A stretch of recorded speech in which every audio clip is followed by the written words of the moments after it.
They can hear you, but not me. Now they can hear me. And maybe They you. can hear me. I wasn't talking. Well, no, but they couldn't hear me because I was muted, and they couldn't hear you because you weren't Oh, talking. I see. And now chat is We are the complaining that there's same. no sound. But I think they're complaining because they're like 5 seconds ago. They live in the past. Okay, they've already spotted your cat. That's good. Very good. I constantly get hounded for cats. Get it? Get it? Hounded. Hound. Now I don't get it. Can you explain? No. No, I'm terrible at explaining. Not one of your strong suits, honestly. Okay, chat, we're gonna do a little experiment here. And the experiment has in fact already started. You just don't know that you're part of it, which is Ben and I have never done a video-based live stream before. Like I have separately, but not with someone else, and Ben has not at all with his setup. And so the question is, does this work? Like, can you hear us? Can you see us? I think we've accomplished both of those. Is the audio level of Ben roughly equal to the audio level of me? And also, are you all doing okay? I have problems with volume control, not in my computer hardware, in my meat hardware, and so I'm not sure that equalizing for my volume will do you any good in the long run. Nice. We have at least one person already who claims that we have given them a heart attack with the jump scare at the beginning. So that's a success.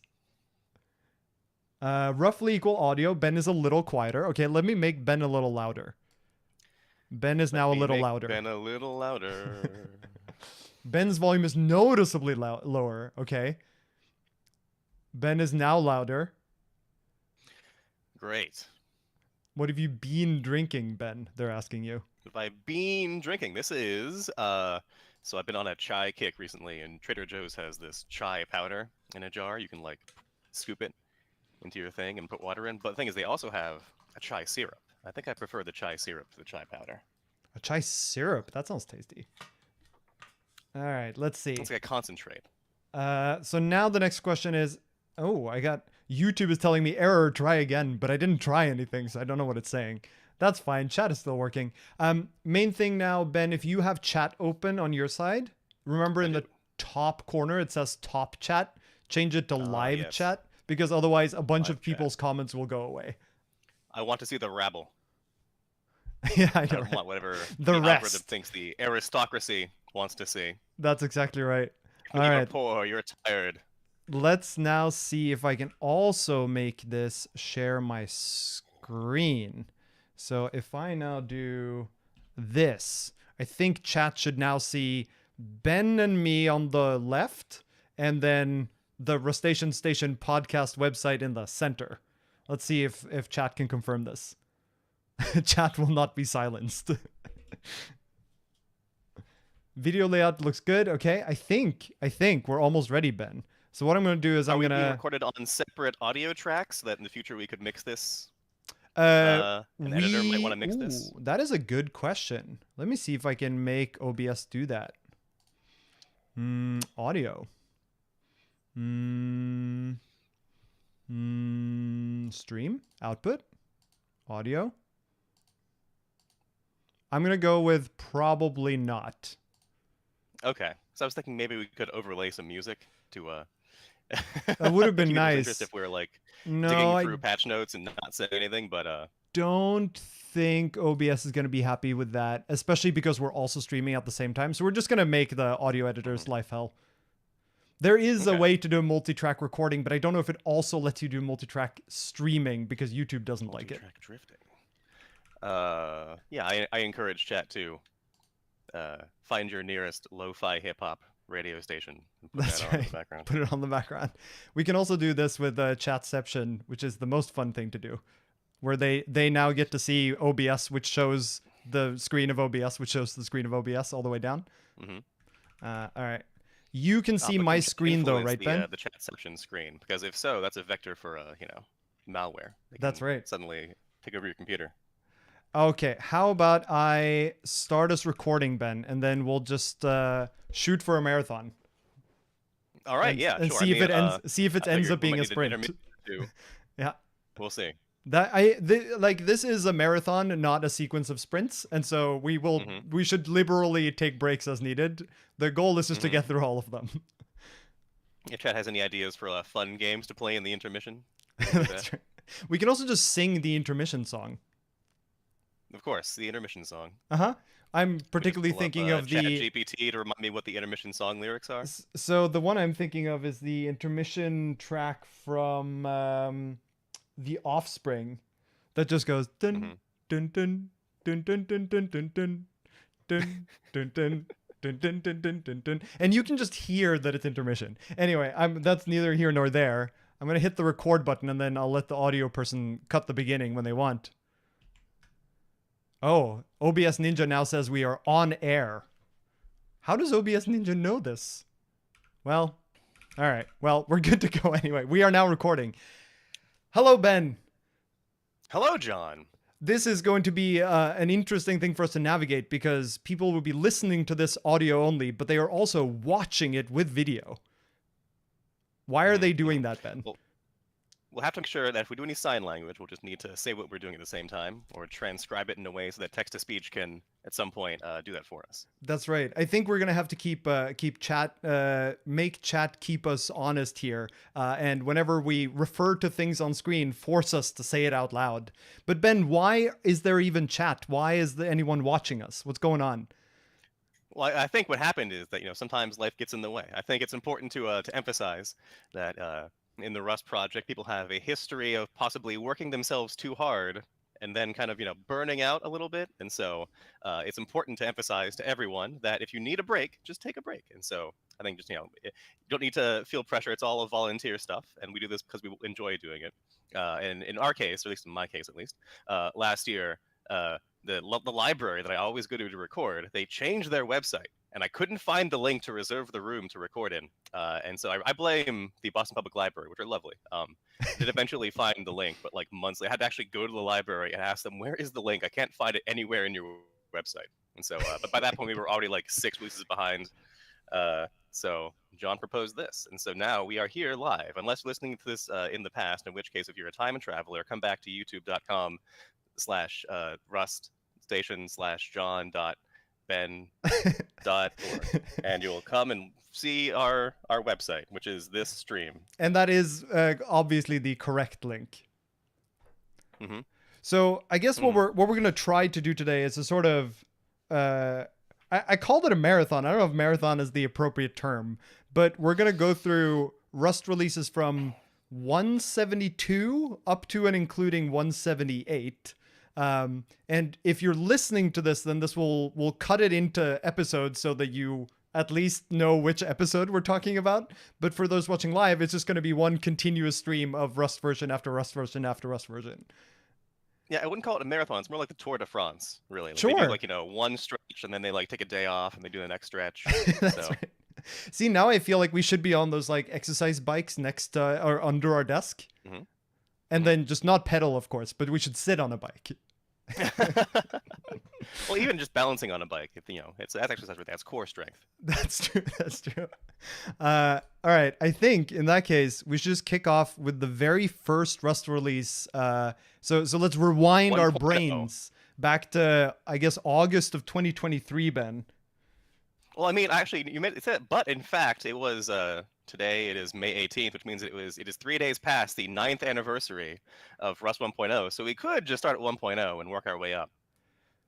Oh. So you've heard of marathons. How about ultra marathons? Ooh, I like that. Those This could maybe be like marathon number 2. Is us doing what's the first Rust version release we did? That was Rust 136. Actually, yeah. 136 is the first one we did. And so we could do a marathon of Rust versions 1.0 until 135. Oh no, that sounds terrible. That would take so long. Yeah, stay tuned. All right, let's rewind to August 2023 to Rust 172. And then let's talk about what's in it. And I will admit that at this point, I have cheated in the sense that I've read these announcements before. So we're not. I've read them before too, but it might have been back in December. So No. Remember, we've rewinded our brains to August 2023, and so we have just read this one, right, Ben? Of course. The first exciting new thing in Rust 172, which I can't wait to start using, is that Rust now reports potentially useful config disabled items in errors. And I think to explain this one, we need to start with what are config disabled items, Ben? So like I wouldn't say they're config disable. I think rather config enabled is a better way of doing it. Like so in general, like I guess how I put this like I guess it's a way of thinking about it where conditional compilation exists and honestly it's kind of a huge pain. I don't know of any language that can do this properly. I mean like there are languages that do it better and worse and Rust doesn't do it the worst.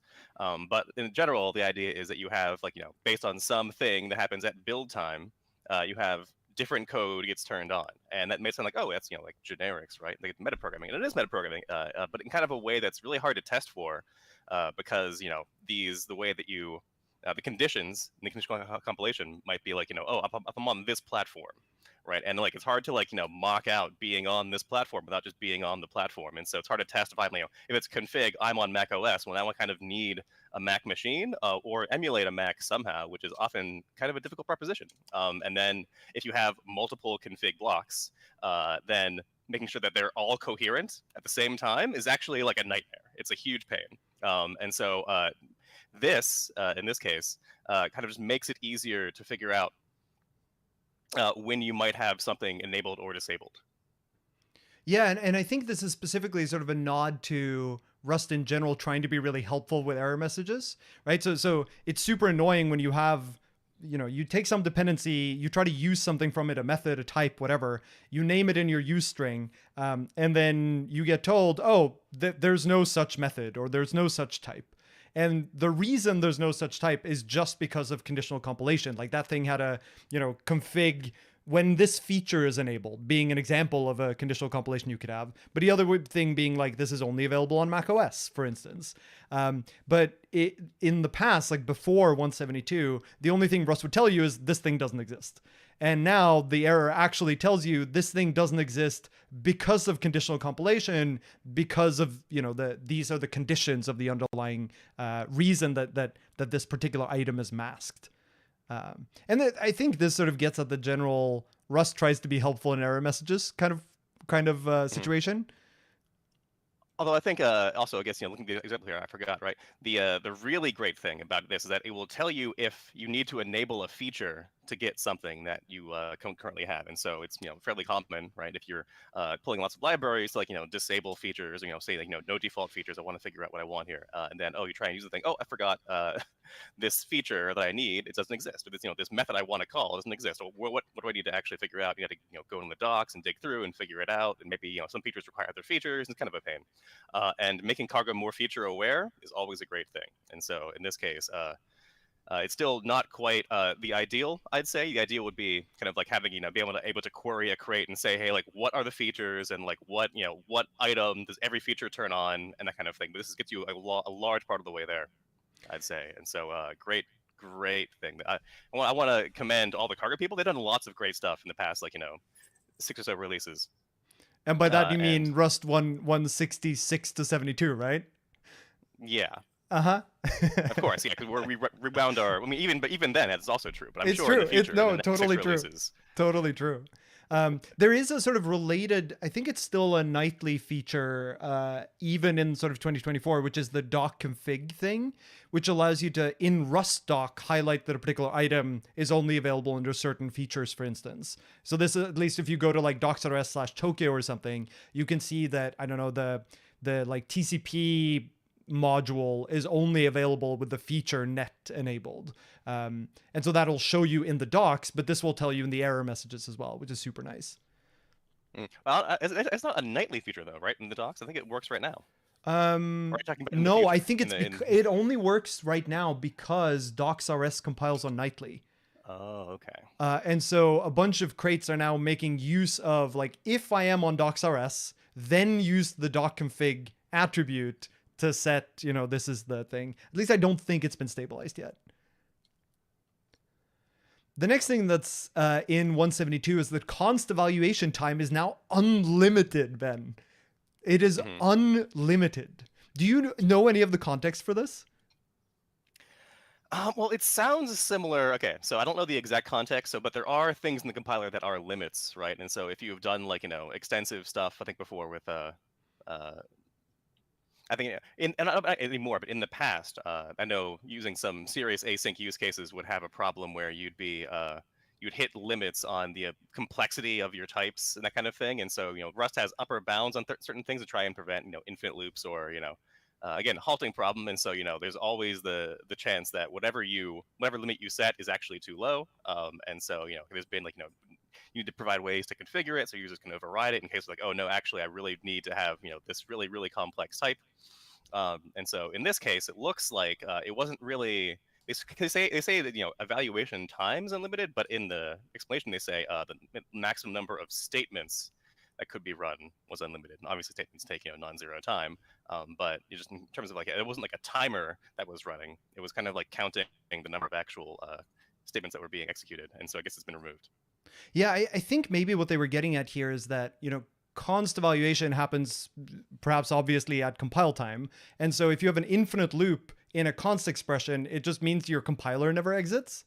And those are way harder to debug than if you have an infinite loop at runtime, because then you can just look at what your program is doing. It's very weird when Rust C just takes forever, right? And so this was probably a way to try to guard against that, to just put some hard upper limit that they expected you would never hit. And then it just turns out that people want to do really fancy things with const expressions, and so ended up running into this limit a bunch. So I think it is still a lint, it's just allowed now.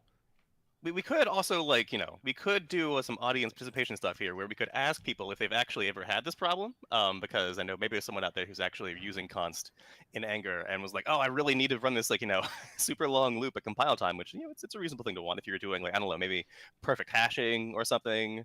There are some reasonable things where you might actually want to do a big, huge, long, unbounded computation at compile time. And it does say here that it will still print out warnings every so often. So if you're waiting for a long time, it might say, hey, if you're currently we're compiling a big long thing, or evaluating a big long const expression, and so go ahead and keep waiting, or control C if you really don't like it. And apparently it will still by default eventually stop you and exit, but that is overridable. If you Yeah, just it's allow at the some const very eval long high running. number, it looks like. I'm curious what the actual number is. Yeah, I am too. You have a cat on the shelf, man. We're here for a marathon, John. Do you want to just do it right now? Just constant infinite loop, and then we'll figure out. Yeah, let's go do look. a timed execution, and then we'll come back in 2 hours and figure out. That's right. How I many, mean, this should be fast to find, right? Const eval. Wow, there's no PR that mentions const eval long running. Yeah, just share your screen and let's go to the playground or pull it. I got it here. It's defined as a diag, long running warn.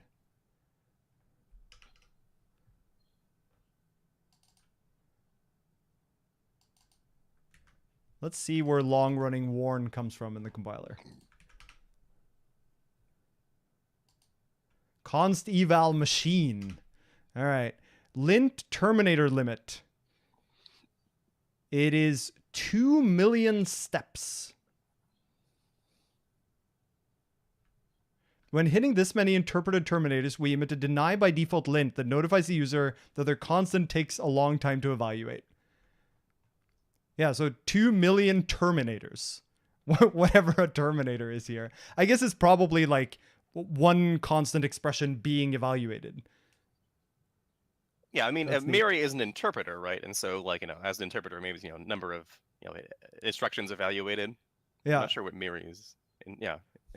Nice. Well, we found it. 2 million. For those who were really concerned about this number, you now know that it is 2 million high.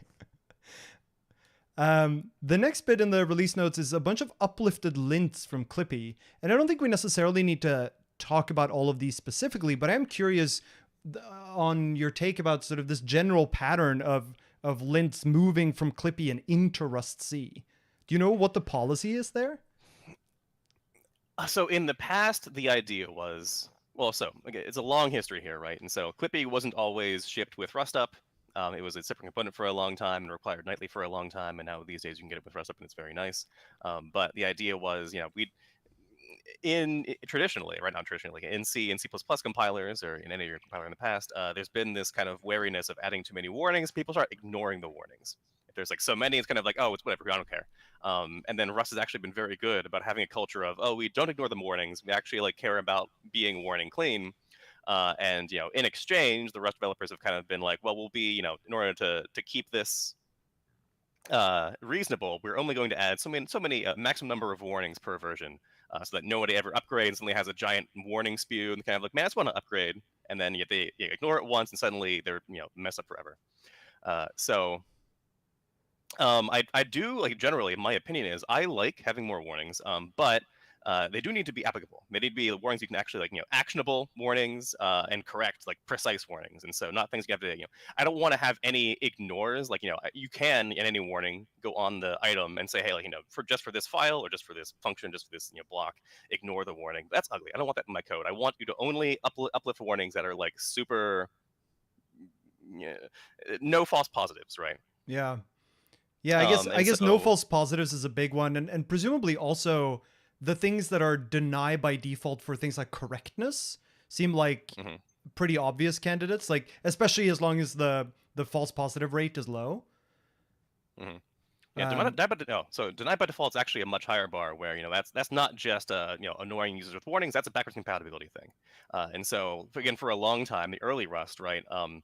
There were concerns about, if if you have a big huge crate graph, and like someone up in your dependencies has a warning, then you compile your code, it might print warnings to your thing, and if you have deny all warnings on in your final code in your binary, or your end user library, it'll stop compiling because there was some warning somewhere up in your dependency tree. And so it took several releases to actually address that, where Cargo will if you have deny by default warnings, it will not cause your compilation to fail if the warning is in the dependency somewhere, right? mm, And so again, the whole point is that to make sure that upgrading is clean and easy, because the last thing you want is for users to have so much trouble upgrading that they decide, I'm not going to bother anymore, right? Because that's a yep. problem in C and C++, where people are on these old versions for years and years and years because they're just like afraid to upgrade because it's so painful.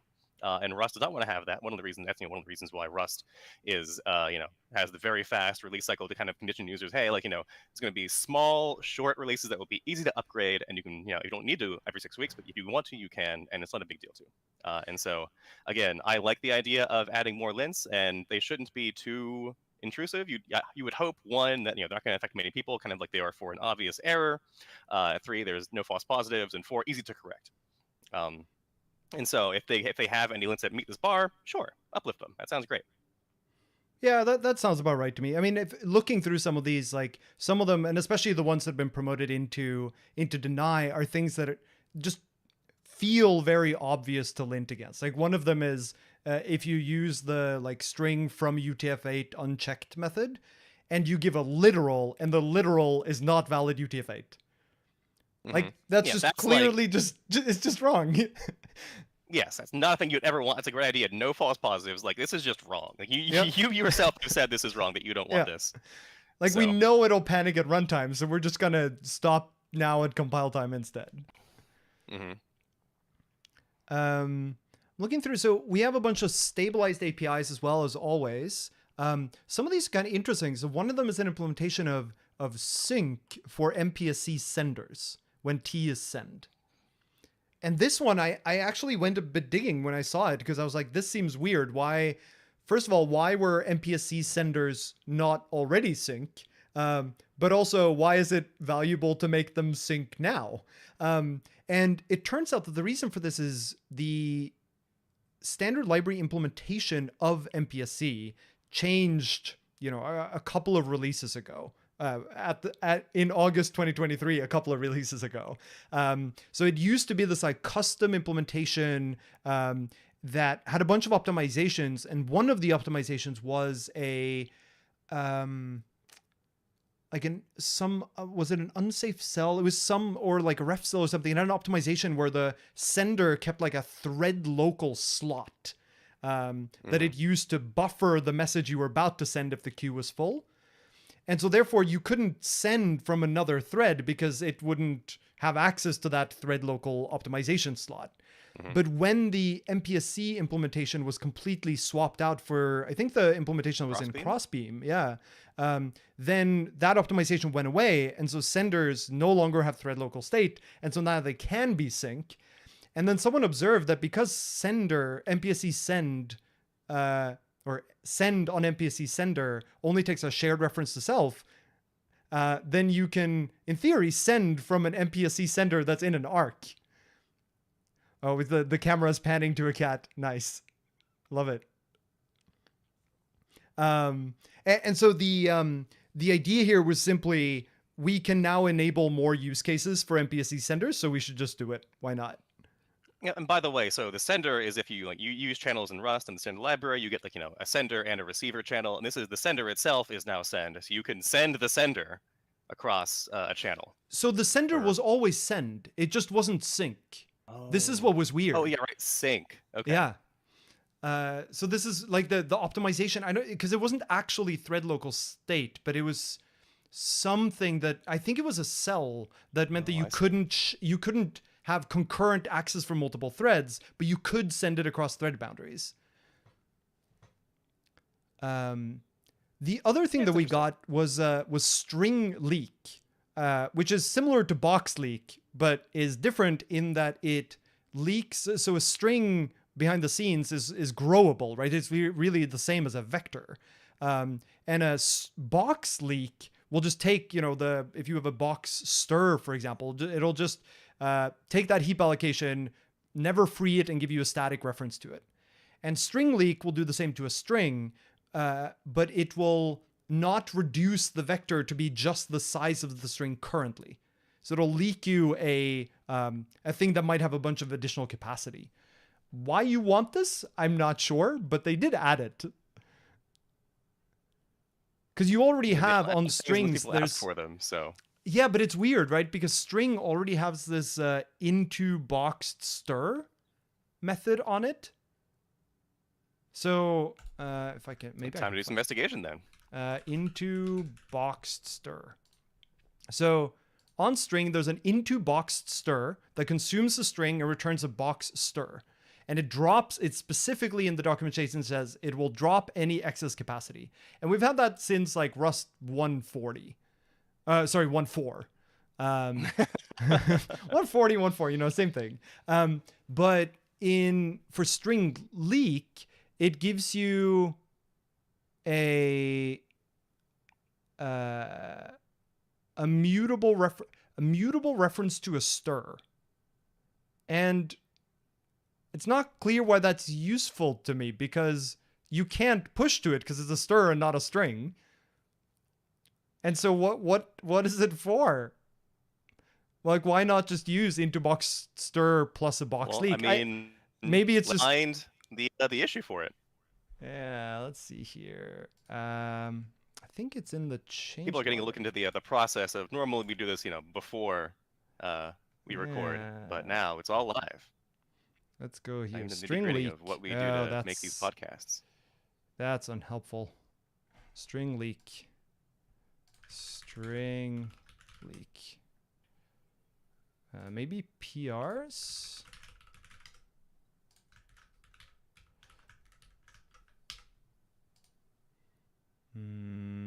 Stabilize string leak. But why? ACP. Proposal, problem statement from 2022. When working in a resource-constrained environment like WebAssembly, it can be useful to leak a small number of strings to avoid cloning later on. However, the existing box leak string into boxed stir may unnecessarily reallocate the string, which is presumably why vec leak exists. I see. So it's specifically if you want to avoid the reallocation and copy that is associated with the into boxed stir that has to drop the excess capacity. So I guess is in a very performance-oriented setting, you might want to do this. Does the documentation for string leak mention that specific? No, case? It really should. Yeah, it just says it does not reallocate or shrink the string, so the leaked allocation may include unused capacity that is not part of the return slice. If you want to do that, call into box stir and then box leak. But it doesn't say why you might want to do that. So that might be It must worthwhile. be worth opening a PR. Just do a PR live right now.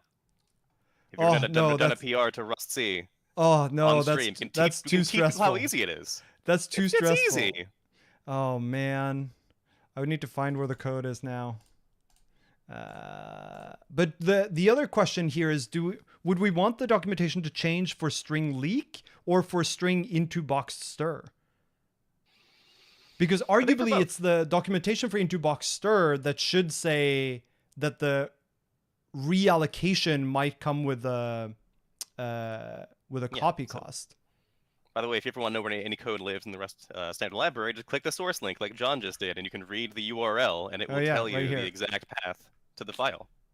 I'm curious though whether this makes me curious whether slice leak has the same thing.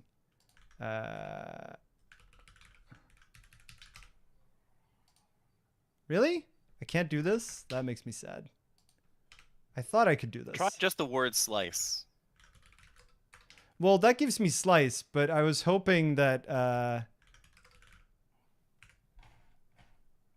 what? Can't be that many leaks in the yeah, I guess I'll go back and search leak.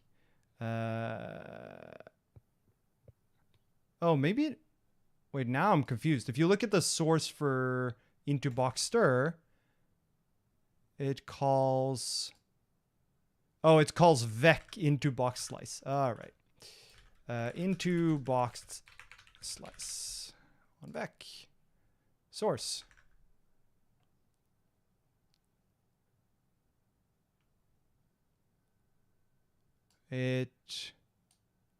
Yeah, so it's the shrink to fit call. So what does shrink to fit? See, so into box slice on vec does document that it calls shrink to fit.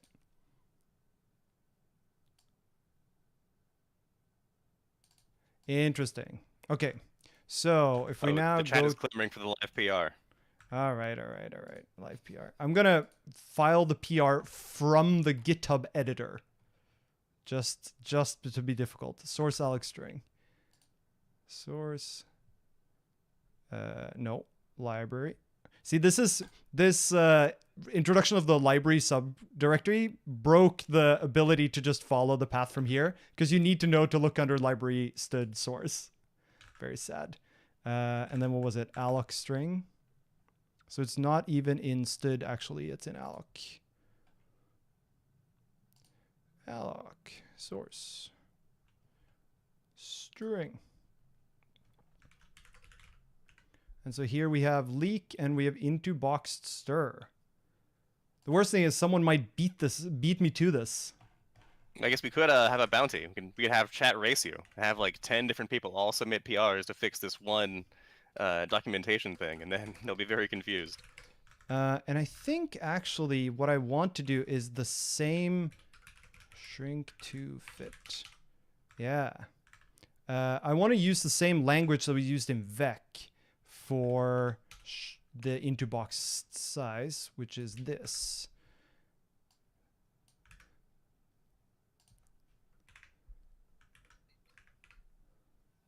Like so. And just to see that I've line wrapped this correctly, because otherwise the line wrapping police will come after me. I will do it this way. And I will take this guy. No! Great. Don't need this guy. And don't need this. And this will be string. And then for leak, it does not reallocate or shrink the string, so the leaked allocation may include unused capacity is not part of the returned slice. The upshot of this is that it will also not reallocate or how do I want to word this? The upshot of it is that it avoids the potential for reallocation via shrink to for the reallocation that shrink to fit may incur.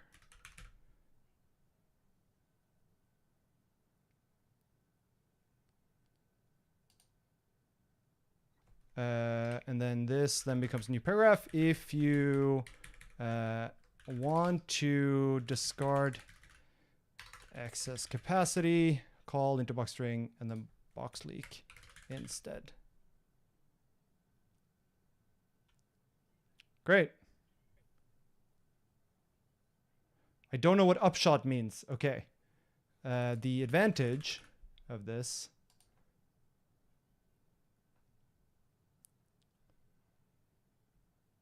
What do you think, Ben?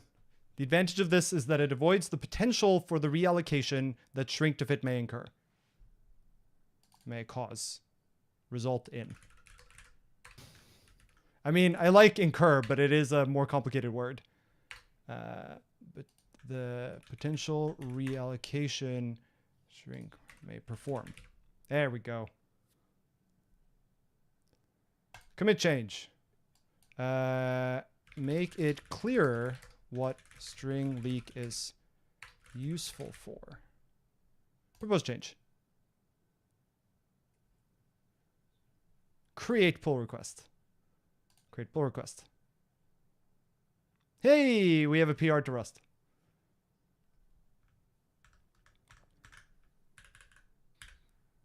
That was very stressful. Well, I think it's good to encourage people, kind of like if you see a thing that's wrong. No, it's true. It's true. Nothing's better unless someone makes it better. It's true. So you can't expect someone to do a thing if you're not going to do it yourself. That's right. The other advantage that we have here is that we can always just tell the audio people to cut that part out for the audio part, because it's not going to be very interesting to listen to me plan what I'm writing. Okay, back to Rust 172. Let's see what we have. For the other stabilized APIs, there are some more cons that aren't super interesting. So I think we're then on. I'd love to just go through and make a graph of the standard library and chart proportion of APIs that are const to those that aren't const over time, and see if the const proportion grows faster than the general standard library. Oh yeah, like APIs are we grow. Percentage wise is the amount of const increasing? We can, extrapolate. When will we converge? When will 100% of the standard library be const? Hey Ben, it could be that that's already happened and we just don't know it yet. It could be. It could have happened in 1.72. That's right. 173, because we're in August 2023 right now. Well, time is an illusion. So yeah, it's true. The other bits here, I guess, is the changelog. And then there's a note about future Windows compatibility. They're going to drop support for Windows 7, 8, and 8.1 in Rust 175. Luckily, we know that in the future, we're going to cover 175. Oh, it's moved to 178? Mm-hmm. See, you're a time traveler, Ben. I've always said it. Yeah, that's right. Mm-hmm. So I think we'll talk about this when we get to that release, rather than talk about the fact that it will happen later here. Do you want to go through the detailed release notes? Yeah, so this one, I prepared this one beforehand, in the sense that I've already read through the changelog so that we don't have to read it live, and picked up a couple of things that I thought was interesting. But this is just clicking the Rust cargo and Clippy links under other changes, and then just looking for things that stand out. And here are some of the things that stood out to me. The first one is this one, which is that now with Rust C, you can pass -o- to indicate that the result of running Rust C should be printed to standard out. And this may seem kind of stupid, because why would you want to print binary stuff to standard out? I think there are two reasons why this is useful. The first of them is that it's just more standard. Like, most command line tools expect that if you pass dash as a file name somewhere, it means either standard in for inputs or standard out for outputs. But the other is there are some Rust C invocations where the output is actually useful to pipe into other tools. So this could be things like, if you tell Rust C to emit assembly, for instance, rather than emitting the raw binary code. and then you pass that into, whatever, a text file for that matter, but, something that does analysis on the assembly. It just allows you to now not have to go via a temporary file. Mm-hmm. Yeah, I don't actually have a problem. use for it, but it just seems like a nice thing to clean up. The next one is that rustdoc search should allow space as a separator in addition to double colon. Now, this one is not that interesting in and of itself, because the thing is just, if you search for like vec push, then you should be able to search for vec space push and get it without rather than having to search for vec colon push. And that was neat. It seems like an obvious, win for typing things out and not having to write colons all the time. What it was interesting to me is that this indicates that they're doing a bunch of work on rustdoc search, which has me very excited. And the time traveler in me also knows that there's some really cool rustdoc search features coming in later releases that we can talk about when we get there. The nice thing though is that the rustdoc search is not just stuff that you get on docsrs. It's also when you run cargo doc yourself, the generated thing uses the same search engine. So this is for anything that you document with rustdoc. And this is, in fact, the next tab that I was going to talk about. This is the one that made me think, oh, this is pretty cool. So this is, in rustdoc, you can search for slices and arrays by type using just square brackets. That in and of itself doesn't sound that impressive, but the preview searches of things that this enable is what really got me going. Because it turns out, and I did not know this before this, that you can search for function signatures that match a given pattern using rustdoc now. So you can search for things like option and then, dash open angle bracket, so like an arrow, and then square bracket. And what that will tell you is all of the functions in the standard library that take a option and return a slice. Or similarly, you can do like, square bracket U8 end square bracket arrow stir, and it will give you all of the functions in the standard library that take a byte slice and return a stir. And I did not know that rustdoc search could do this. Like, could actually search on function signatures in this way. But this is super neat. This is like something I've seen in Haskell, but did not know Rust could also do in its search. Right. I always assumed that was how it worked when I came to Rust originally, or came to rustdoc originally. But it was like, I can't actually just search for like types. Weird, because like, there's always, if you just do a random search, like search for like leak or whatever, right? It shows you the tabs where it's like, oh, maybe we'll find this this type in the signature of the return type or whatever. And I'm not really sure if that ever works. I've tried it and it's been like, strangely weird for me. But yeah, and I think this is certainly indicating that they're working towards that goal, right? They might not have gotten there yet, but it is the thing that they're working on, is like being able to generally search for function signatures, which I think is pretty neat. Sounds very helpful. And I think once you have that way to search for signatures, you could kind of like even suggest things in compiler output where it's like, hey, like it looks like you have this and you're trying to do this, but what you actually want is this. Yeah. Yeah, exactly. Like in the help text for error messages. Mm-hmm. Like there is a method that matches the signature you were after. It's called something completely different, but it does this. It at least has the right signature. Mm-hmm. And then in the cargo release notes, there was one thing that stood out. Actually, there were two things that stood out to me. The first one is that cargo will now start bailing out if a custom build script, like a build RS, uses cargo : to indicate a some kind of build command. So cargo has a bunch of these cargo : things you can print out in a build script, such as rerun if env changed. So this is something that a build script can print to standard out as part of running the build script that tells cargo, rerun this build script if this environment variable's value changed. And this is so that, otherwise cargo just has to assume that it has to rerun your build script every time. And so this is one way for the build script to communicate to cargo information about its own execution.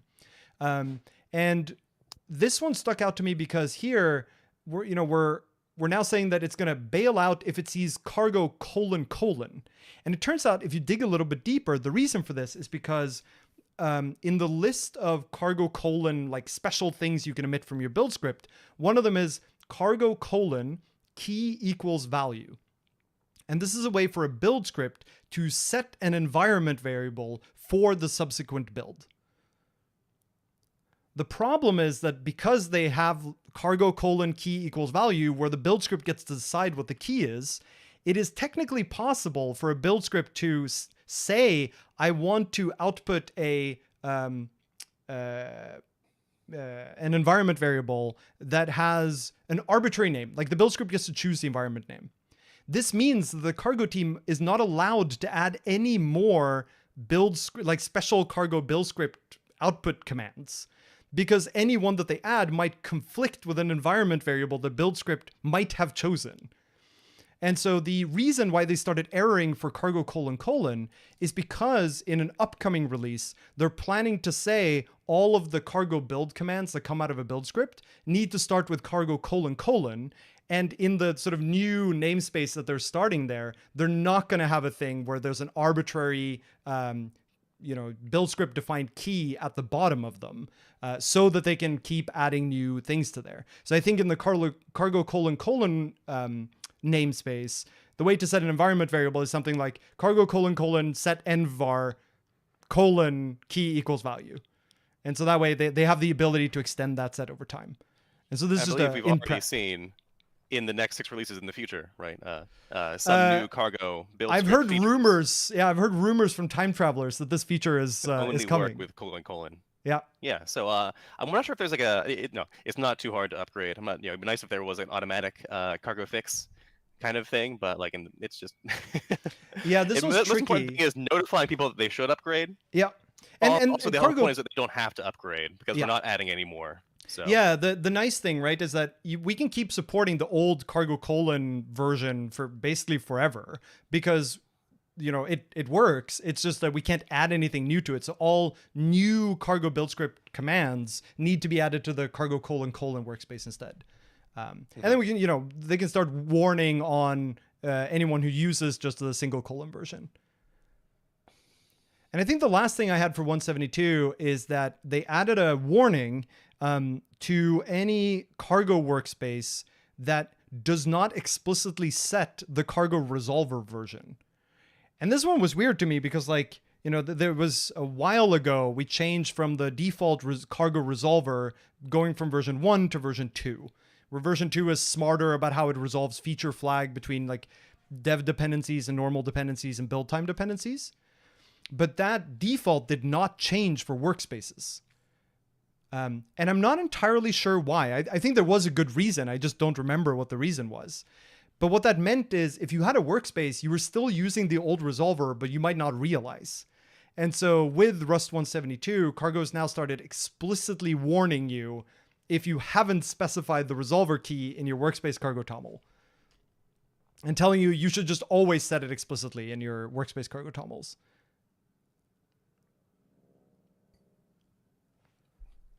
I think that's all I had for 172. There's 2 more small things to mention here. Yeah. Is that if you're using cargo add, apparently there was a bug where it would reformat your features section, which can be a pain, right? So cargo add, let's do a PSA, right, is a cargo feature that lets you type cargo add regex, right, and it will automatically go into your cargo toml and then pick out the newest version of regex and plug it right in there for you, so you don't need to go to Chris.io and copy the thing out and paste it in for you. Right, and so, but things if it does that, then the compiler, I guess cargo in this case, is going through and modifying your file, and so it needs to make sure that the file it reads in the entire file, right? It's not just doing string replacement; it has to read in the file, parse it, and then like write it back out, and so it has to like kind of like cleverly try to preserve. If you have like formatting in there, that's kind of like precise, and so in this case, it's now getting smarter about preserving your cargo toml, and so you don't need to necessarily go through and reformat your toml if you use this feature. And the whole point of the feature is to be convenient, right? And so you don't want to have to make users avoid it for the sake of non-convenience. And then the other thing about that in this release is that let else is now properly formatted with Rust format. And so again, PSA, let else, if you know what if let is, where it lets you kind of like, have a branch that's conditional, like an if branch, right? Conditional on the, state of a current enum. Let else lets you have kind of pull that it's kind of the opposite, right? So an if, and if you have like if let sum foo equals an option, right? Then inside the branch we'll do some logic if foo is sum and none of it's none. But if that's like your happy path and you have multiple of these, you have like more and more indentation from all the ifs. And so alternatively, if you do now let sum foo equals some whatever option you have else, you can now have a block for the else branch, and so you are now required to bail out. Like it must, diverge or so loop or panic or return in some way, and that means that your happy path can stay nice and unindented. That's a newish feature, but it wasn't being properly formatted by Rust format, and so now it is. And so that's great. And it's kind of an interesting thing where you'd think that the Rust format would be, required thing to stabilize, and I think they were just wanted to get it out. I'm not sure why they stabilized it before this happened. Maybe it was an oversight. Yeah, I also I've been using let else so much since it was stabilized, like just all over, and it was pretty frustrating when it was not being formatted correctly. So I was very happy when this change landed. I also realized that I messed up because the cargo : thing is actually for Rust 173, which isn't even out yet. So I was clearly lying, Ben. I don't know what I was doing. Someday it'll be out. But there was one more thing that I wanted to talk about for 172, which is a thing that's in the nightly only section of the cargo changelog that caught my eye. And that is the -z script command line flag is an experimental feature to add unstable support for single file packages in cargo, so we can explore the design and resolve questions with an implementation to collect feedback on. Now, this is something I've wanted for a very long time, which is the ability to just write single file scripts that get run as Rust code. And I don't need to write a cargo toml. I don't need a whole project or anything, just single file. And it's really cool to see experimentation sort of continuing in this path. It's nightly only, so it's not technically in this release, but I did think it's pretty cool. Right, and so actually, if we're allowed to break the facade here and talk about some things happening in the present, the real present, it was blocked for a while on syntax. The idea being, okay, so if we have a crate, where does the cargo.toml live? It's a single file. We don't want to have a separate toml file and the RS file, and so we want to be able to encode the toml file somehow in the Rust source file. And so how do you do that? It's kind of an unresolved question, and because the idea here is that there's separation between cargo and Rust C. You don't want to have cargo understand a full Rust parser just to get so doing it maybe in comments might not be a good idea. Maybe doing doc comments is different. Maybe you could have like a macro for it. But I think the idea eventually is that they settled on a kind of a front matter sort of syntax that is inspired by Markdown. Kind of like I'm not sure if you have a Rustacean Station blog. Repo or up where you can kind of show people, hey, in a markdown file, there's this kind of way that you can specify metadata. It's called front matter, where it's kind of like a code fence, but it looks a little bit different. I have one so somewhere. I believe they've recently the RFC to determine the syntax has been accepted. I'm not sure if it's been implemented and stabilized, but that is actually coming now. And so it is kind of like this, where you have these three dashes, and I think that's kind of just like a cargo specific syntax where it'll be stripped out before it goes to Rust C, and then you'll put your cargo toml right in there, and so files can even highlight it if you have a syntax highlighter that understands the front matter, and so yeah, it's kind of just the new-ish thing, I suppose. And it's so really I'm not sure, it's not stable yet, I don't think, so not stable or even possibly in path stabilization, but it is accepted, and we have a syntax for it that we know what it will be, unless it changes, right? And so yeah, that's coming along. Nice. I think that's all for 172, which means it's time to turn to my MR to Rust, which failed because I had a trailing white space, because I had a space here.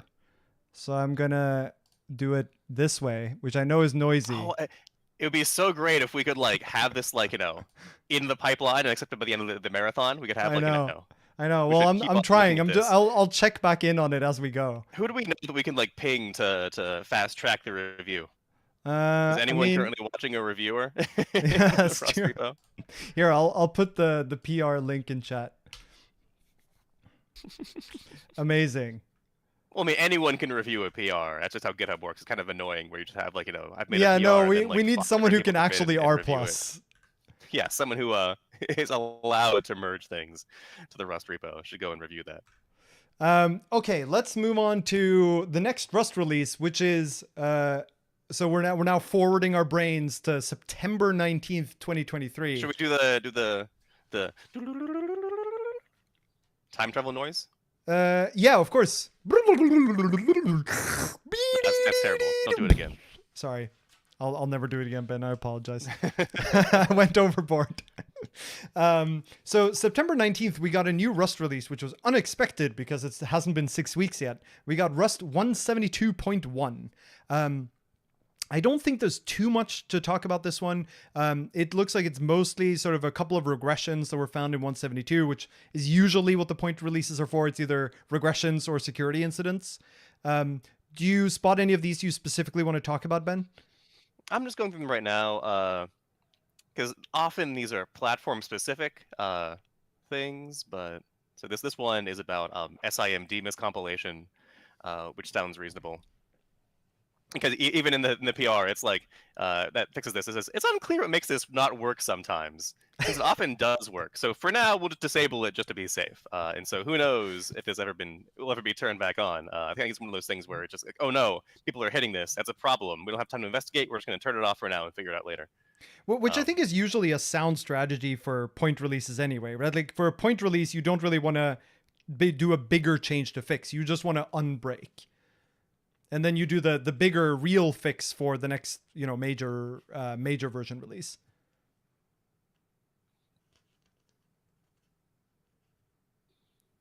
Yes, and I believe there is an issue turning it back on. The idea was that this is an optimization in SIMD that is nice to have, and people were like, "Hey, we should do this," and they did this, and actually it messes up sometimes, and no one really understands why. And so, be safe. This isn't the first time that random miscompilations have happened in LLVM. People are like, "Oh no, just turn it off. Just turn off all that stuff." Yep. That is the correct approach. Wouldn't compilers be a lot easier if you just didn't have optimizations? I mean, oh man, how long is this marathon? Because I could talk at you for a long time about my increasingly radical idea that we just don't need optimizers, or not need. That optimizers are terrifying. Ever since the XZ thing. What's XZ? I don't know. I think that's going to happen in the next few months, I'm sure. That's true. We're in September of last year, so XC sounds like a really good dependency to take right now. Make sure you stay on the bleeding edge. Definitely use Arch Linux and make sure you always update your XZ library whenever you can. That's right. Okay, so now we can wind further forward to October 2023, and now it is on a normal 6 weeks cadence, and we have Rust 173.0. Is this want to have like an intermission real quick? Like you just do a stretch. This is a marathon. Well, I was gonna play a game with the chat. Yeah, I was actually going to say, should we do another intro to the podcast? Like, hi, Ben. Because normally we always do 2 in a row, so we'll do an intro every other one. Yeah, but we have an opportunity now to do an intro for each one and just seem like we've been really on our game. Listen, we'll just use ChatGPT and say, hey, make an intro for us. Generate audio for an intro using our voices. Fine-tune an AI on our voices, and then eventually at some point it'll be automated. We won't even do this anymore. Like, our entire lives, we're just going to be living in a GPU somewhere in the Microsoft cloud. So, I think we all live there already. I'm pretty sure it's possible. Everything runs on Windows, Mm-hmm. Yeah, we can do some stretching. What's your favorite stretch, Ben? That one. I have lots of favorite stretches. Like we can go through. How much time do a little yoga. See, I have one of those chairs where the back has room for like legs. It's like one of these guys. Uh-huh. So I can sit on it backwards. Turn it around. And I can even like put my legs up on the thing. So I can be like... So I can sit with my legs up and just rest them on the chair. It's quite nice. It's not good for a long period of time, but for just sitting differently for a little while, it's pretty good. There's a question in the chat for the one to know what that chair is called. Answer that while I get a new drink. This one is called the Hog Capisco. And I think it's actually a Norwegian design chair, which of course makes me excited given that I am now in Norway. Fine-tune an AI with our time travel sound effects. I don't know what is a good time travel sound effect though, because time travel isn't real for anyone but Ben and I yet. But I feel like it either has to be like a sort of modem-like sound, or it just has to be something very outer world sounding. I don't think there's a correct answer to this question.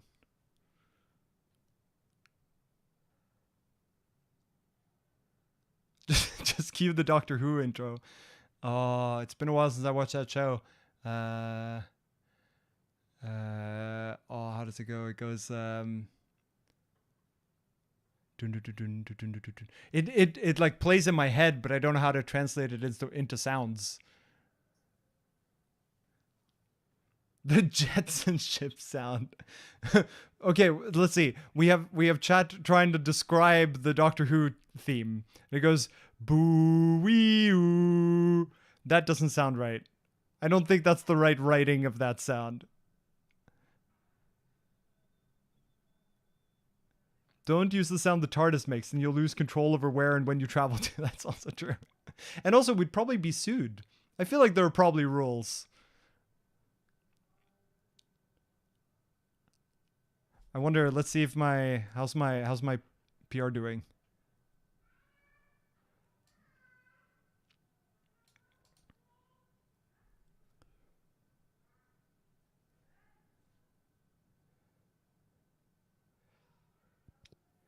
Ben, we have an inline review. Oh yeah, do we? It says,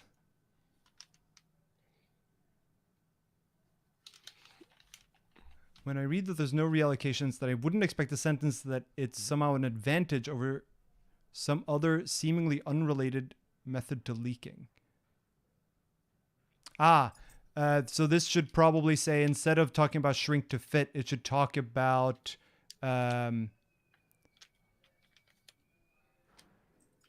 yeah, they're not wrong. Oh, I can't. That's annoying. I think what I actually want this to say is I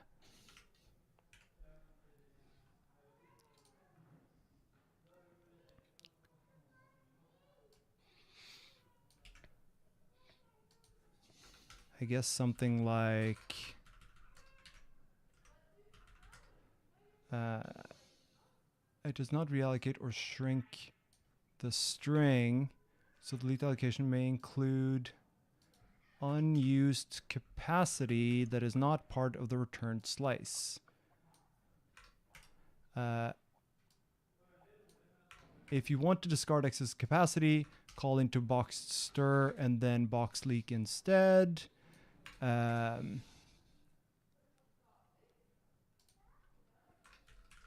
Though keep in mind that this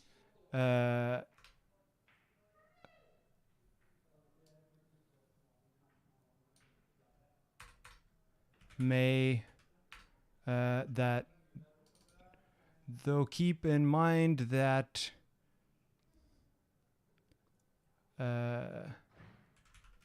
trimming the capacity may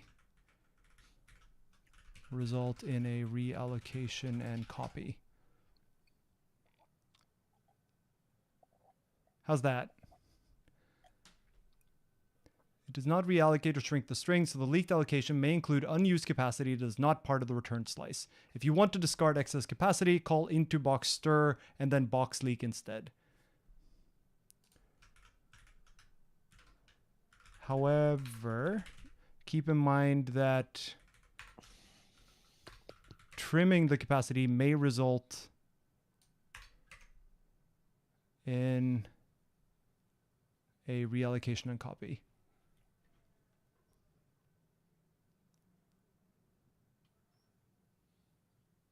How's that? I think that's pretty decent. And then this goes away, of course. And then while you're at it, do you want to add any kind of note at all to into box stir mentioning leak? I know they're like, I did. together. I already page, changed it. Oh, you did. Okay. Yeah, I said Okay. Before doing the conversion, this method discards excess capacity like shrink to fit.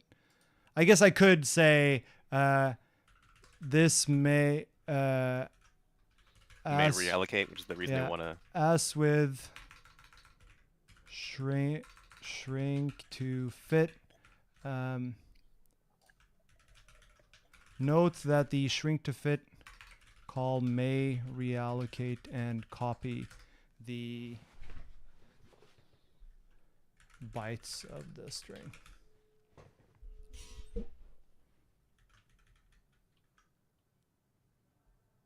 For example,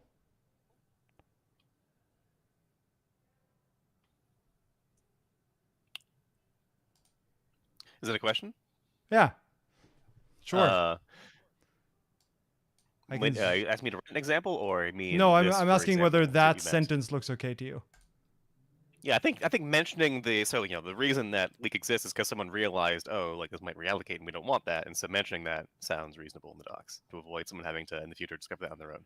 Yeah, the reason why I'm mentioning shrink to fit here, just because someone asked in chat, is because the vec into boxster does. This line is exactly the same thing that is there for vec into boxster or into boxed slice.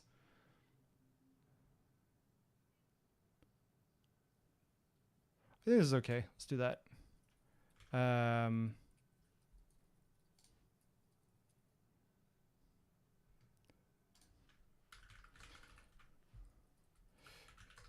wrong.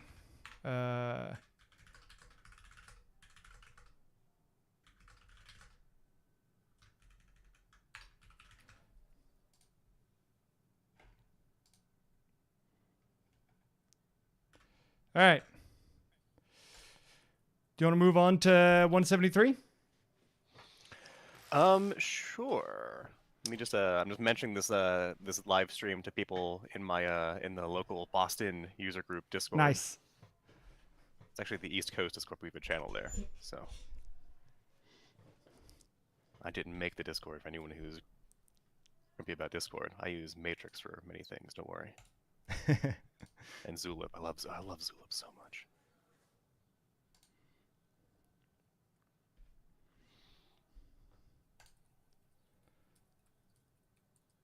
Haha, we have a person from Boston. Amazing. Oh, do you? They've now? joined already. Is it someone? Brian who... Myers. Okay. Hello, Brian. If you, I guess here I'll share the Boston Rust meetup link if you want to come say hi sometime. We do lunches every 8 or so days, just all around Boston. So every 8 days is a weird cadence for lunches. Is it so that it's never on the same day? Again, how long is this marathon? Because I have been tweaking this schedule for like I have charts. I have like Charlie, the thing with like Charlie in the wall and the strings between them. I could talk to you about for days about like how I like meticulously plan these things and schedule them, and nobody wants to hear that. It's like listening to someone describe their dreams. It's like only to me does anyone care about like the meticulous. I have like a document that's like a kilobyte long of just like trying to like plan out and schedule things. That's like perfect. Don't even get me started on this. You don't want to know how deep this rabbit hole goes. You're not ready for the truth. Anyway, so nice. Hello. Here's our Boston Rust meetup. We do lunches. Our next one's next Monday. Nice. So. Okay, I think it's time to kick off for Rust 173 from October 5th, 2023. And this one, I was pretty happy about this first one. It's something that has been a constant paper cut that I just hadn't thought about fixing, and then it just got fixed and it made me happy. So this first one is cleaner panic messages. The change here is that if you have a panic, then before Rust 173, it would print as a, if you do a panic, oh no. Before 173, it would print like thread main panicked at, and then a quote, and then the message, the panic message like, oh no, and then end quote, and then, the location in the file where the panic happened, all on one line.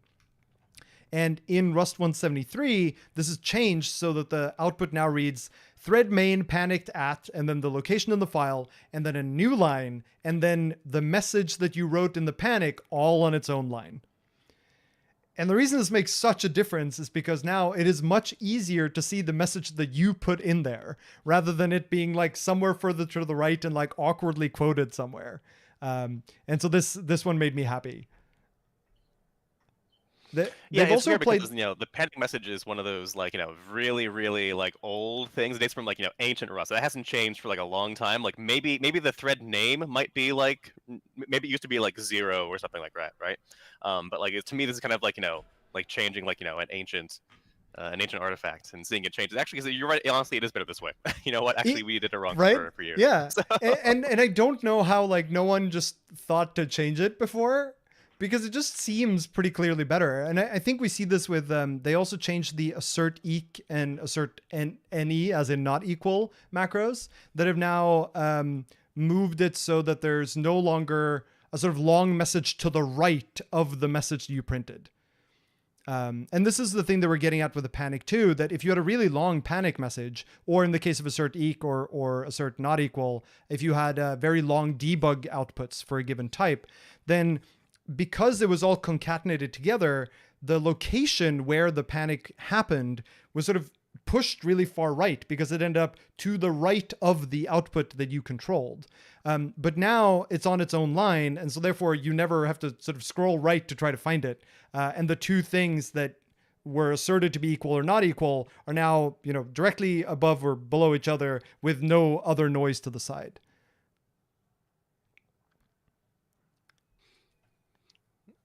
yeah. Actually, out of curiosity, I did just use Rust up to install Rust 1.0.0, and it is largely unchanged. But there used to be angle brackets around main. That's the only difference. Angle brackets around main. Oh, in the panic message? Name of the thread, yeah. Nice. That seems like an improvement. I'll take that. Yeah, it's also, I mean, still, like, I think the reason I've noticed this for so long is the fact that, like, if you're just writing, like, a simple program and you're not using threads, seeing thread main might be a little bit confusing. If you're a new programmer, right? Like, I'm not using threads. Like, why is there a thread here? This cat is... To knock our fine china off the dresser. That's right. It's also the best place to keep fine china is up at the top of a dresser, obviously. Tempting fate. The next thing we got in 173 is thread local initialization, specifically for the local key type, which is what you get back when you access a thread local. So a static that's created with or I say static and I have air quotes up here, that is inside of the thread local macro. Then when you access one of those, normally you would call like .with, and the thing that you get passed in there is a local key. It's a thing that lets you access the thread local. And you have to do that in the context of a closure. And with Rust 173, if the static type that you have is either a cell or a ref cell, then now there are a bunch of other methods that you get directly on it, so you don't need to deal with the closure. Do you want to talk about why this is useful, Ben? Do you have some context for this? Not real. Honestly, I've tried to stay away from thread locals. I think for a long time they've been kind of like, right. So there's the unstable like support for thread locals in the compiler as well for nightly only. It's been nightly for like years and years. I've kind of just like not used them at all. Honestly, I cannot comment on these.